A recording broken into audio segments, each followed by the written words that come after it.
As the threat of the COVID pandemic recedes, governments and businesses around the world are bringing the focus back to livelihoods and economic revival.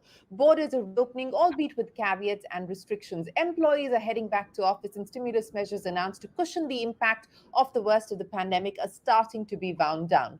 The Indian economy is on the mend, with high-frequency indicators pointing to a recovery post the devastating impact of the second wave. Domestic demand is starting to pick up and global growth remains strong, though supply chain disruptions and high commodity prices weigh on business sentiment. The Indian government has announced measures to boost manufacturing growth, and an abundance of capital is helping drive deals and the stock markets. So what does the future hold for the Indian economy, the capital markets and corporations? Join me now to discuss the road ahead on this very special inaugural episode of The Making as we kickstart season 2 is Hitendra Dave, the Chief Executive Officer at HSBC. Hitendra, always a pleasure. Many thanks for joining us here on this very special episode of The Making as we start our season 2. Let me start by asking you what the last few months have been like for you, Hitendra.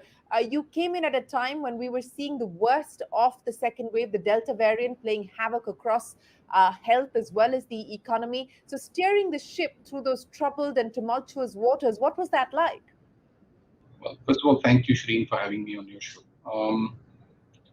So I think, May, June were particularly bad months, whether you were seeing yourself as a family member with family, all of us had family members who were down, or with many of our staff. We had unfortunate situations with some of our staff where, we unfortunately couldn't make it during that period. So it was an emotional challenge, right? On the one hand, that not a happy period, not just for you, but for your wider team, for wider family members.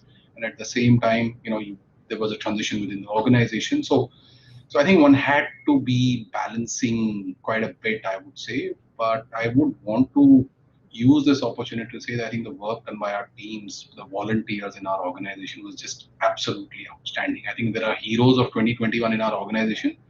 Those people who just went extraordinarily out of the way for helping out families of people that they didn't even know. The only common link was we have a common employer. So it was and that sort of told you that you're in the right place at the right time almost. Yes, there are many such heroes across different organizations, and of course, healthcare workers continued to battle on the front lines. But Hitendra, the expectation was that given the kind of devastating impact that we saw as far as lives were concerned on account of the second wave, that the economic impact would be equally devastating. But that was not the case, and perhaps because we saw the lockdown restrictions lifting fairly quickly and swiftly across the country. As things currently stand, what do you make of where we are in the recovery, and more importantly, the confidence that you have in this being sustainable and us being able to build on this further?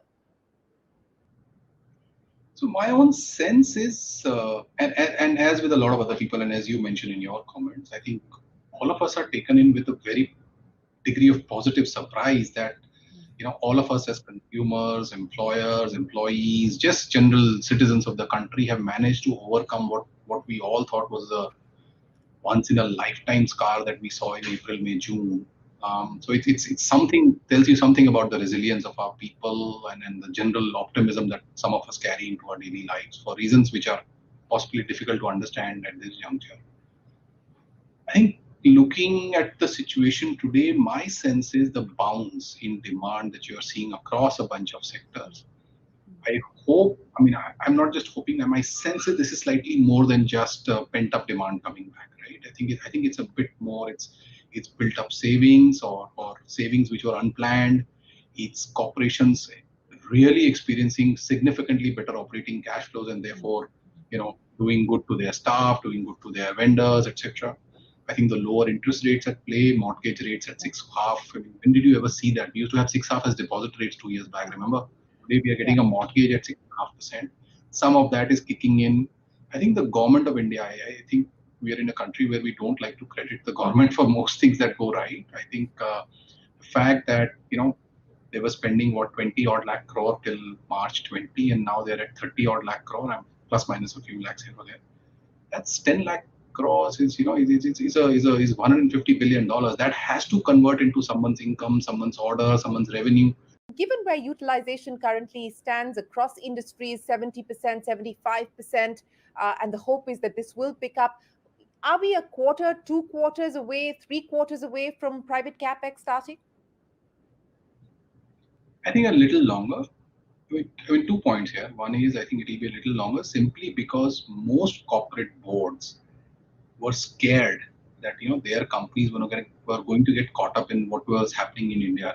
Anybody with large level of indebtedness,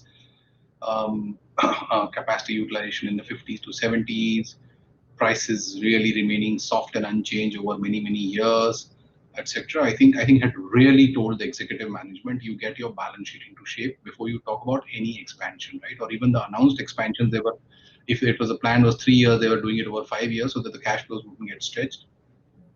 Given that this complete U-turn on this whole factors has taken place literally in the last 18 months, my guess is large companies and their boards are going to say, listen, let's look at let's get the whites of the eye of the demand in front of us before we start doing so. So in the good old days, yes, the current scenario would have been good enough for people to unleash capex, but I think even just the kind of stress even the largest companies in the world, in the country, had in serving debt and or worrying about sustainability of debt, my guess is they will wait a little longer than might have been the case in the past. No, that's an important point that you make. And of course, while there is a recovery that we are seeing in large parts of the economy, the informal sector continues to be patchy. MSMEs are also seeing a patchy recovery at this point in time. And the point you make about the urban poor is well taken as well, though the government at this point, I don't believe, is looking at the possibility of any kind of an income support scheme. But Hitendra, let's talk about, where you actually see the rate cycle now. Globally as well, we are now starting to see a winding down of stimulus measures. There's all eyes on the Fed, on what the Fed is likely to do, whether we're going to see a start of the taper minus or with the tantrum in November or not. But, global factors as well as what that portends as far as India is concerned, both in terms of liquidity as well as our rate cycle. Yeah, so I think as far as the Fed is concerned, you know, I think the first step is going to be they stop injecting liquidity. We in the fixed income market, and given that I come from that background, we tend to worry a lot more. We are worriers. We are unlike the equity market, which who enjoy their life a lot more. So I think the first step is they're still injecting liquidity, and they've injected so much liquidity it can last many years. Because unlike in India, where we have currency in circulation which tends to drain systemic liquidity, in the West that doesn't happen, right? So whatever has been injected remains there. So the first stage is there won't inject anymore to an already super abundant liquidity situation. The second stage, at some stages, they'll start withdrawing, right?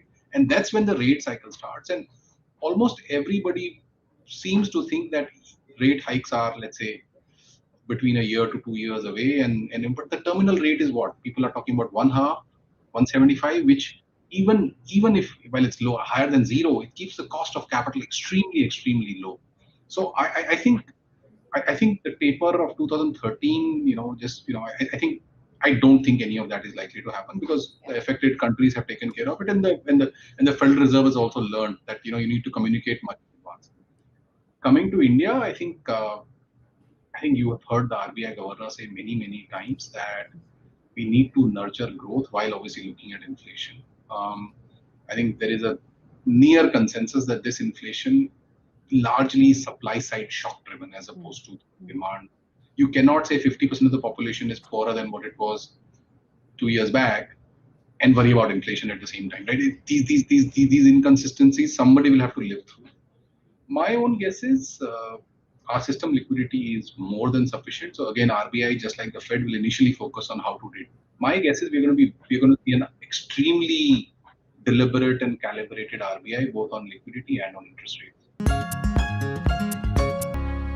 Yes, and I think, as you point out, the governor has made it clear that the priority continues to be to bat for growth at this point in time and nurture growth. But, you talked about how the fixed income guys are worriers. There's plenty to smile about as far as the equity markets are concerned today. In fact, that camp is cheering and cheering loud. What do you make of the way that the markets here have rallied? Of course, we've seen a global market rally on the back of abundant capital, but linked to what we are seeing on the fundamentals as well. The flurry of IPOs, What does this mean as far as equity markets are concerned, and also in terms of consumption? I mean, let's just look at what's happened, for instance, with the Fresh Works listing. The founder says that overnight they've been able to create 500 crore pratis, with 70 of them being under the age of 30. What does this do to the consumption cycle, to consumer patterns? I think number one thing is this is one of the the more supposedly intelligent you were, the more you got it wrong, right? Because you kept looking at what's happening to the wider economy and kept thinking that GDP has grown negative in a full financial year. How can the stock market go up? But you have to take your hats off to the people that people who invested through this cycle got it bang on. They were absolutely right that you in a shrinking economy you can have winners, and stock market is not necessarily a reflection of the GDP or of the economy. It's a reflection of those 500 companies or those 1,000 companies. And we spoke about that, right? All companies went into a massive cost squeeze last year, and those they have made permanent. And now they're discovering operating cash flows go higher. So the margins in every major company is experiencing surge in demand and pricing power. You look at banking sector, the sector I'm part of, most corporates have managed. There's been very little balance sheet damage from the corporate side, and even on the main products like your mortgages and things, or even unsecured loan books have stood up. I mean, there is some stress, but nothing compared to what the banking system was used to. So IT sector, I think every global corporation today wants to make sure that they are outsourcing and finding better solutions, more value-added solutions at a lower cost, which is what the Indian IT sector offers. And they've gone into clouds and other areas. So whether it's financial sector, industrial sector. I mean, you've seen people from steel sector, cement sector, paint sector, all talk about the fact that the only constraint they have to meeting the demand is their ability to produce or export demand. The only constraint appears to be shipping and containers and not demand. So I think all told, you think the stock market got it right, but to the point you made, I think it's part of the healing process, right? I mean, this is allowing companies that needed equity to raise equity at terms which they are okay with now. The whole startup ecosystem, I think it's brilliant what's happening in India. This is absolutely not just the fact that there are 500 crore patis or whatever. The only thing you regret is that you're not under 30 and in that category. I mean, that's the only regret I have in this story. But it is. I am sure young men and women are seeing this and want to do something different, as opposed to people like us who just chose a very conventional career path. And that's what you need. You need people who are willing to take a risk, willing to create employment, willing to create wealth. And that's the best thing about this. These 500 people are going to create another 500,000 in the next 5 years. And therefore, business which was largely restricted to, say, I would say 10,000 families, let's say, can potentially be much more democratized. So this is undistilled great news. What's happening to the startup ecosystem, what's happening to young people making money, the confidence they have, the work ethics they have. Good part is they're also being better corporate governance than some of the older industrial families. Well, I share that regret with you, Hitendra. I wish I was younger and richer as well. But nevertheless, let's continue with this conversation. And what does all of this now mean in terms of HSBC's ambitions and aspirations for India? India continues to be a strategic market. It is one of your core contributors in terms of global revenue. Given where you are seeing things currently, what will be the future bets? What will be the focus areas for you? No, so you're absolutely right. India, see, we have a more than 150-year association with India, right? So it's not a market we are a tourist in. All we are here for good. We are here for all the time, right? So I think, and HSBC's greatest strength is our global network, right? We are there in 70, 75 countries, all the countries in the world from where the FDI that you spoke about, or the FPIs, wherever they come in. So the number one thing is we want to connect all our customers with the opportunities that exist all around the world. In the context of India, it is my job is to make sure the India story, or my job and my team's job is to make sure the India story is conveyed in the right way, the potential, the opportunity to global companies, to mid-sized companies around the world, and get them to look at the PLI scheme, get them to look at the opportunity to meet the demand here in any sector, right? I mean, India is a great story to sell in that sense. Similarly, Indian companies, now that they're sort of looking once again at growth, some of that growth will be outside India. We will be there wherever they want to go. So that's the second part of it. NRI population, we are the only bank which has a high street presence in India and in the entire English-speaking world. Right? There's nobody else, and most Indians want to send their kids to these places. We can assist them in this process. People want to, put some wealth outside India. We have global wealth hubs which can facilitate not just investments but also mortgages and things of that nature. Um, and overall, I think given the, like you mentioned, India is one of the top three, four contributors. Last year, we had reported a PBT number in excess of $1 billion. That clearly means that the group is willing to support our growth ambitions with capital, with liquidity, with resources, with people, and with technology. On technology, I think my own sense is, and sort of, I'm going to be biased towards HSBC here, but some of the propositions we have in our trade product, in our cash management products, I think are unmatched in the market. I would encourage viewers here to try and open an account with us, a corporate, and then experience. And if somebody's got a better proposition, I will come here and correct myself. What are you doing differently? What are you trying in terms of new innovations, just to keep pace, perhaps with the fintech universe or co-opt the fintech universe as well? No, so it will have to be both. We will have some propositions which are better than fintechs. Okay. And there we will go standalone and go with the full force of HSBC standing behind it. But we don't really, we are not there are companies whose job is to make digital products. My job is to take deposits, lend the money safely, and offer customers reasonable quality advice. If and do so in a digitally enabled way, but I don't have to do 100% of it on my own. So to the extent that there are high quality off-the-shelf platforms which we can integrate into our system and use that to integrate into the customer systems, we are very open to that as well. Right. I want to address the point that you made about inbound as well as outbound deals. We have seen significant inflow of foreign direct investment coming in. The hope is across these 13 sectors where PLI schemes have been announced, there will be foreign interest and foreign participation that will come in. Where do you see a bulk of the investments? Which are the sectors that you believe will be the focus sectors from an inbound FDI perspective? And from an outbound deal point of view, where do you believe Indian companies are going to make investments?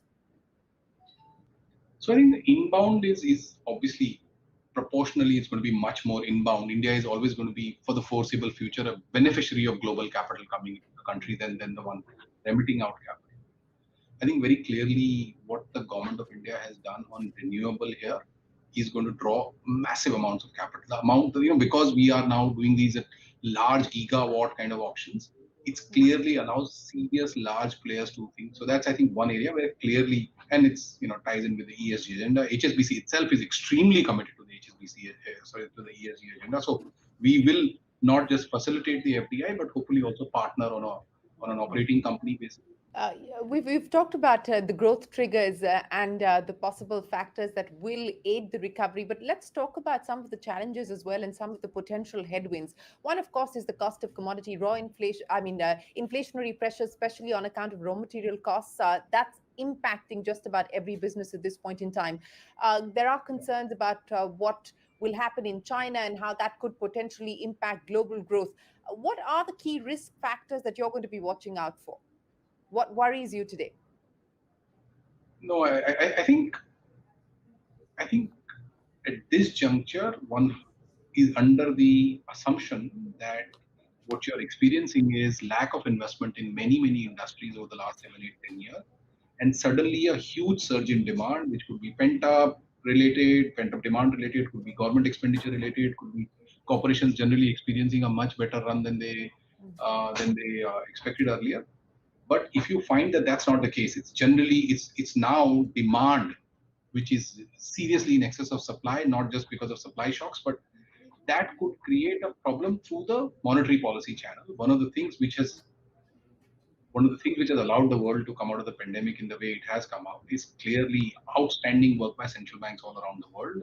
And I think Reserve Bank of India, deserves more than 10 on 10 according to me in terms of what they have done Let me end by asking you, since you brought up the issue of asset bubbles, and there are camps that believe that what we are seeing as far as cryptocurrencies are concerned is not just a bubble, but many call it, a Ponzi scheme and so on and so forth. But there are many who believes that that, in fact, is the future. And we are now starting to see traditional financial institutions also getting on board, not just with blockchain, but with cryptocurrencies as well. Where are you? Which camp do you belong to, Hitendra? No, so our institution has a clear policy on this that regulation is required. So you need the central banks to be leading this as opposed to private markets to be leading this. So we are a strong proponent of central bank digital currency, and within that also which particular cryptos we should accept and which we should not, and what should be the regulations around that, and what should be the do's and don'ts around that. We are actually engaging quite actively with many central banks around the world to try and have all of this information that we as a central figure collect from various central banks around the world, and then it's a two-way feedback loop.